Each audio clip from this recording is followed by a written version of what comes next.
New York, a bone-chilling autumn afternoon, on the top floor of the massive glass skyscraper that is ParkerTech. The lights blaze brightly, almost as if to declare to the world that this is the epicenter of technology. The auditorium is packed with powerful faces, investors, media moguls, tech giants from Silicon Valley.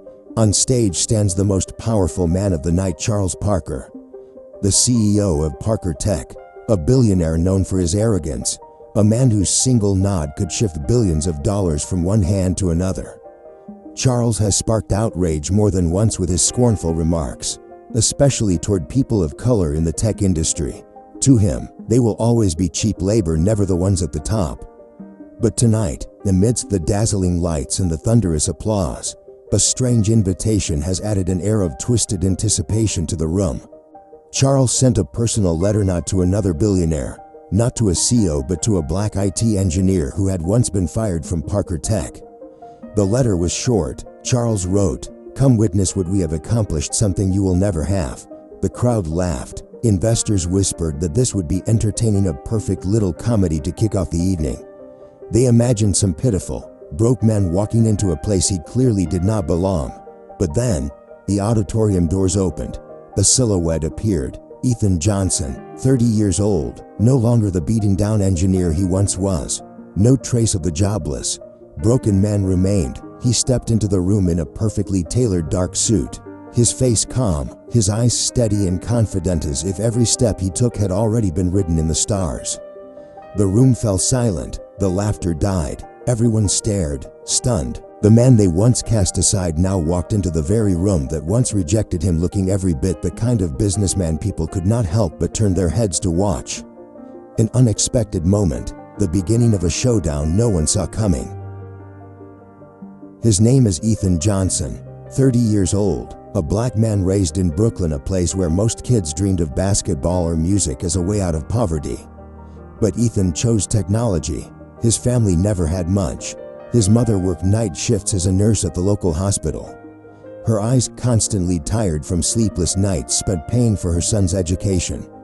His father, a mechanic with hands rough from oil and engines, always told him, "Never let anyone tell you you're not good enough just because of your skin color." Ethan carried those words through school. He became a top student in cybersecurity, known for spotting system flaws that others missed. And then, it happened. A door opened that seemed to lead to paradise. Ethan landed an internship at ParkerTech, the most powerful tech company at the time. After the internship, he stayed on as a contract engineer for 2 more years, working in data security, a field he was so passionate about, he would forget to eat or sleep. It was during that time Ethan came up with a groundbreaking idea, an intelligent security system that could learn and patch its own vulnerabilities. He called it the SafeCore platform. But then, disaster struck. When he submitted the project, it was rejected without a single explanation. His contract was terminated immediately afterward. On paper, the reason was clear: lack of competence. But in reality, it was a ruthless setup. Charles Parker took the idea, erased Ethan's name, and quietly turned it into ParkerTech's flagship product. A few years later, SafeCore became a golden goose, raking in billions of dollars in profit for ParkerTech. And the man who created it was thrown out like obsolete trash. He went back to Brooklyn, forced to abandon his dreams. By day, he fixed computers for hire. By night, he delivered food to help support his younger sister, who had not yet finished college. He lived quietly, swallowing his bitterness, with no one knowing the truth behind it all. And now, fate has placed Ethan face to face with the man who once stole everything from him. A man with unimaginable power. A man who once saw Ethan as nothing more than dust. The conflict is no longer hiding in the shadows. It is erupting at the heart of the tech world. Ethan walked past the rows of audience seats. The sound of his leather shoes echoed steadily on the gleaming wooden floor. He did not bow his head. He did not rush walk like he belonged there. A few mocking chuckles echoed in the room. Charles leaned back in his chair, lips curling into a smug smile. "Well, I must say, I am surprised you had the guts to show up." But Ethan said nothing. He turned his head, sweeping a cold gaze across the hundreds of faces waiting to witness a joke. His eyes did not tremble, there was only calm, and a quiet, burning fire that was hard to read. What caught everyone's attention was not just his presence, but what was on his wrist, a strange smart watch. It was not a commercial model, nor part of any product line ParkerTech had ever announced. Some sharp-eyed tech journalists immediately noticed something was off. They leaned in, zooming their cameras in on the device. The design bore a familiar mark. It resembled some leaked sketches from years ago back when Ethan was still at ParkerTech. Suddenly, Ethan raised his hand and gently pressed a button on the face of the watch. In that moment, the entire auditorium seemed to hold its breath. Every giant LED screen displaying the event went black. 1, 2, 3 seconds. Then, the lights came back on. The show resumed as if nothing had happened. Whispers broke out across the room. Some investors jumped to their feet. Looking around in confusion, the tech team scrambled to check the system, but they could not find a single error. Ethan smiled slightly, his voice ringing out clear. "Relax, I just wanted to prove one thing, that I understand this product better than anyone in this room." Silence. Those words, paired with that lightning-fast hack, turned the room's earlier laughter into confusion, doubt and even fear. This was no longer a joke. This was a declaration of war. After a moment of suffocating silence, Ethan stepped up to the podium. He did not need a microphone. His deep, steady voice carried effortlessly across the auditorium. "Years ago, I submitted a design to ParkerTech. It was called SafeCore. That idea was my life's work, a self-adapting security platform capable of patching any vulnerability in just a few seconds." The audience began to stir. Some people scoffed in disbelief. Others furrowed their brows, thinking. Ethan paused, then locked eyes with Charles Parker, who was now struggling to mask his discomfort behind a cold expression. But instead of recognizing my work, he removed me from the project, terminated my contract, and left me a failure. And just months later, ParkerTech launched a product also named SafeCore and made billions of dollars from it. All along, collective gasps swept through the crowd, but there were still heads shaking, still skeptical smiles. Ethan expected that. He smiled, then raised his hand in a subtle gesture. A side door of the auditorium opened. 3 figures walked in, one after another. First came Dr. Maria Lopez, a university professor who had directly supervised Ethan's research. She stepped up to the podium and spoke with unwavering conviction. "The original design was Ethan's. I was the one who signed off on the project, and I still have the original records." Next, Alex Chen, a former ParkerTech engineer. His face was tense, but his voice was firm. "I was ordered to alter code and erase Ethan's name from the system. I kept the internal emails as evidence." The room exploded in whispers. Journalists raised their cameras, lenses zooming in on every detail. And finally, Rachel Kane, a tech journalist, approached the podium with a laptop. She typed a few commands, and the massive auditorium screens lit up. Leaked emails, internal documents, and a recorded audio clip played. It was Charles's voice, raw and icy.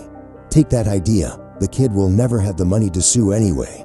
The entire room erupted, urgent whispers. Some investors leapt up, snapping pictures of the screen. Others frowned, doing mental math. Ethan stepped forward and placed a thick folder onto the podium. "And this is the final proof. The SafeCore patent is still under my name, registered quietly years ago." Immediately, the screens displayed the legal documents, stamped with bright red official seals. The room went silent for a few seconds, then exploded into chaos. People shouting, rushing to make calls, cameras clicked non-stop. The truth was no longer a suspicion. It had been exposed, clear and undeniable, right at the heart of the empire Charles Parker thought no one would ever dare challenge. The documents on the screen were still glowing bright. The entire auditorium seemed to be focused on one name, Ethan Johnson. Charles Parker could no longer maintain his composure. His face turned red as he slammed his hand onto the table, roaring into the crowd, "Do not listen to him. He is just a poor black man, someone who never deserved to step into this world." The entire room fell silent. His words were not just a personal insult to Ethan, they were a direct blow to the carefully crafted public image Charles had spent years building. Ethan stood tall. His eyes did not flash with anger, only calmness. The calm of someone who had waited far too long for this moment. "Perhaps you have forgotten, It is my idea that is protecting millions of users' data across the world. And now, you had to face the truth. A man in a black suit stepped forward. It was Ethan's attorney. He pulled out legal documents, his voice ringing loud and clear. Based on the evidence presented, all profits from the SafeCore product will now be subject to investigation. ParkerTech's assets may be frozen, and Charles Parker will face charges of intellectual property theft, along with large-scale fraud. The air turned cold. Then suddenly, the room erupted in murmurs. Investors exchanged anxious glances. Some stood up and announced they were pulling out their funds immediately. Dozens of reporters rushed outside, phones to their ears, barking orders to their newsrooms. Run it now. This is the #1 breaking story. Charles Parker staggered, once a powerful billionaire, an untouchable tech cane. He now stood paralyzed, exposed as a fraud in front of hundreds of witnesses. Ethan took a deep breath, nodded slightly, then spoke. "I am not here for revenge. I am here for justice. Not just for me, but for anyone who has ever had their dreams stolen." Applause began, at first scattered, then building, roaring like a wave washing away the suffocating tension of the room. Tonight, the balance of power had shifted, and Truth Atlas Stod won. Months after that explosive event, the name Ethan Johnson was everywhere on the front pages of major newspapers and magazines. But this time, he was no longer the fired engineer, no longer the forgotten victim. He was the founder of Johnson Cybersecurity, a young data security company that quickly attracted tens of millions of dollars in funding. The very investors who once laughed at him that night were now lighting up, eager for a chance to partner. What surprised people the most was not the speed of the company's growth, but the way Ethan ran it. He hired the very engineers who had once been silenced by ParkerTech, the forgotten talents. He opened doors for black students, for those from underprivileged communities people society too often overlooked. In just a short time, Johnson Cybersecurity became a symbol of what people called justice in tech, a place where real value was recognized regardless of background or skin color. Meanwhile, Charles Parker was buried under a mountain of lawsuits. His assets were frozen, his reputation destroyed. The media dubbed the day Ethan took the stage the tech quake of New York, a moment that shook all of Silicon Valley. Ethan was different. He did not choose hatred. He chose to stand on stages at global tech conferences, telling his story as a reminder. Never underestimate someone because of where they come from or the color of their skin. Because sometimes, the very person you look down on is the one who will change the world.